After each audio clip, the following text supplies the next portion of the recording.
আমি অ্যাস্ট্রোলজার আচার্য সুমিতা বসাক। সবার প্রথমে জানাই 2025 সালের আগাম শুভেচ্ছা। আশা করি আপনারা সকলেই ভালো আছেন। আর তার সঙ্গে জানাই যারা আমার চ্যানেলটি সাবস্ক্রাইব করেছেন তাদের অসংখ্য অসংখ্য ধন্যবাদ আমার চ্যানেলের পাশে থাকার জন্য। আপনাদের ভালোবাসা ও আশীর্বাদের জন্যই আমি নতুন নতুন ভিডিওগুলো আপলোড করতে চলেছি। তাই আশা করব এখনো যারা আমার চ্যানেলটি সাবস্ক্রাইব করেননি অবশ্যই আমার চ্যানেলটি সাবস্ক্রাইব করবেন এবং আমার চ্যানেলের পাশে থাকবেন।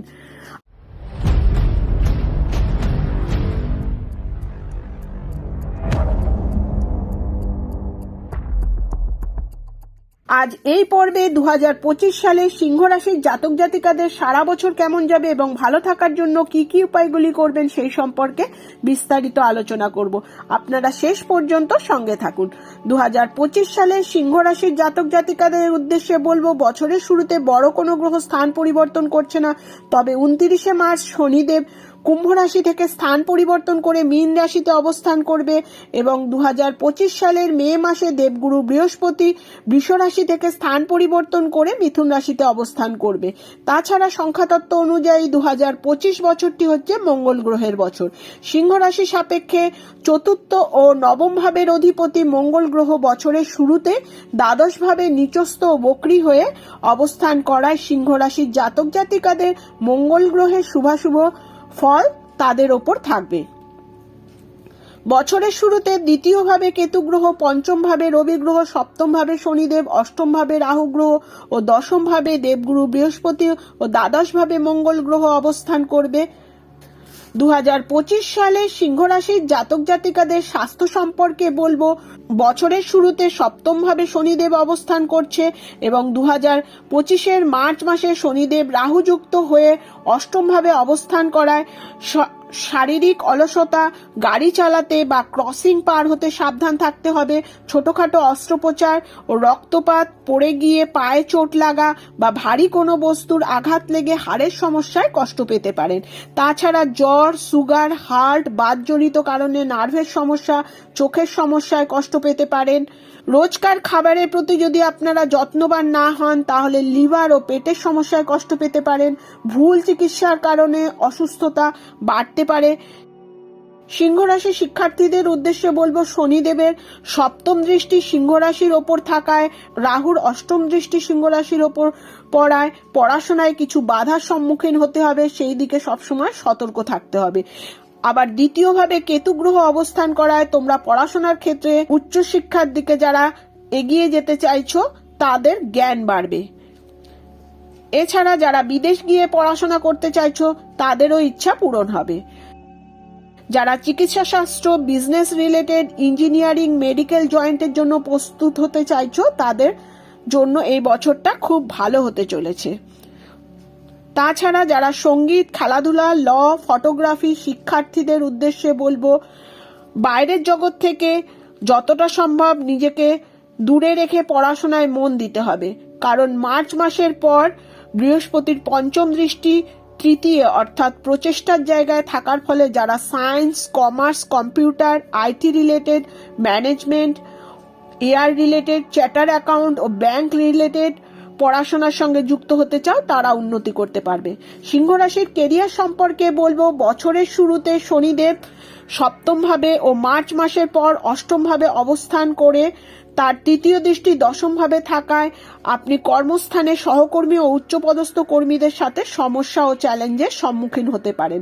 তাই বলবো, এই সময় কোনো রকম মাথা গরম বা তাড়াহুড়ো না করে ধীর ভাবে চ্যালেঞ্জের মোকাবিলা করতে হবে।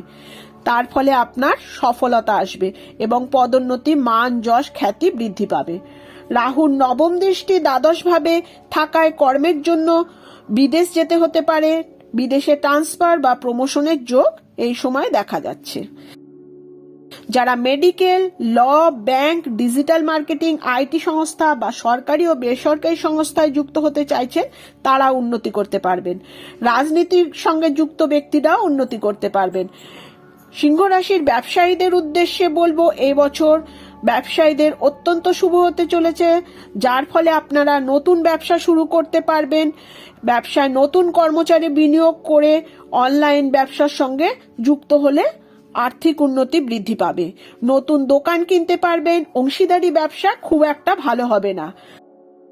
যারা লোহা, কৃষিজ দ্রব্যাদি, পরিবহন, মেশিন, সোনা রূপা, নিত্য প্রয়োজনীয় জিনিসপত্র, খাদ্যদ্রব্যর ব্যবসার সঙ্গে যুক্ত, তারা বিশেষ উন্নতি করতে পারবেন। ওষুধ, ফটোগ্রাফি, এক্সপোর্ট ইম্পোর্ট ব্যবসা বা ঠিকাদারি ব্যবসার সঙ্গে যুক্তরাও উন্নতি করতে পারবেন। এছাড়া শিল্পী, মডেলিং, সাহিত্যিক, শিক্ষক, উপদেষ্টা, গবেষক বা অভিনেতাদের এই বছরটা শুভ হতে চলেছে। তবে বলবো, টাকা ধার দেওয়া বা ঋণ নেওয়া থেকে সাবধান থাকবেন। কাউকে টাকা ধার দিলে আপনারা প্রতারিত হতে পারেন।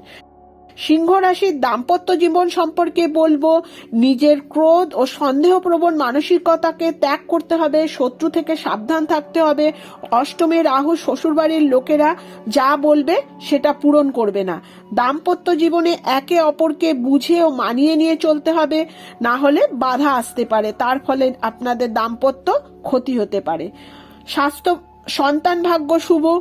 পিতামাতার স্বাস্থ্যের প্রতি যত্নবান হবেন। ভাই বোন ও বন্ধুদের সঙ্গে বিবাদ ঝগড়া এড়িয়ে চলাটাই ভালো। তৃতীয় ব্যক্তি বা অন্যের ফাঁদে পা দেবেন না, তার জন্য আপনাদের দাম্পত্য জীবনে সমস্যা দেখা দিতে পারে।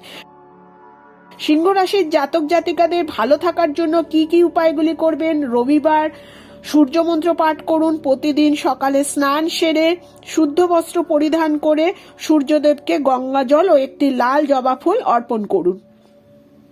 আপনারা সঙ্গে লাল রুমালও রাখতে পারেন। অবশ্যই বলবো, আপনারা আপনাদের জন্মছক বিচার করে গ্রহের অবস্থান ও দশা অন্তর্দশা জেনে নিতে ভুলবেন না। আজ এই পর্বে 2025 সালের সিংহ রাশির জাতক জাতিকাদের সারা বছর কেমন যাবে সেই সম্পর্কে আলোচনা করলাম। আগামী পর্বে কন্যা রাশির জাতক জাতিকাদের সারা বছর কেমন যাবে সেটা জানার জন্য আচার্য সুমিতা বসাকের চ্যানেলের দিকে নজর রাখুন। চ্যানেলটি সাবস্ক্রাইব করুন এবং পাশে থাকা বেল বাটনটি অবশ্যই ক্লিক করবেন, যাতে আমার আপলোড করা ভিডিওগুলো আপনাদের কাছে পৌঁছে যায়। অবশ্যই আশা করব লাইক, কমেন্ট ও শেয়ার করবেন। আপনাদের আত্মীয় বন্ধুদের মধ্যে শেয়ার করবেন, যাতে 2025 সালের রাশিফল সম্পর্কে আগাম জেনে নিয়ে উপকৃত হতে পারে। প্রত্যেকে ভালো থাকবেন, সাবধানে থাকবেন, সুস্থ থাকবেন। আজ এই পর্যন্ত। নমস্কার।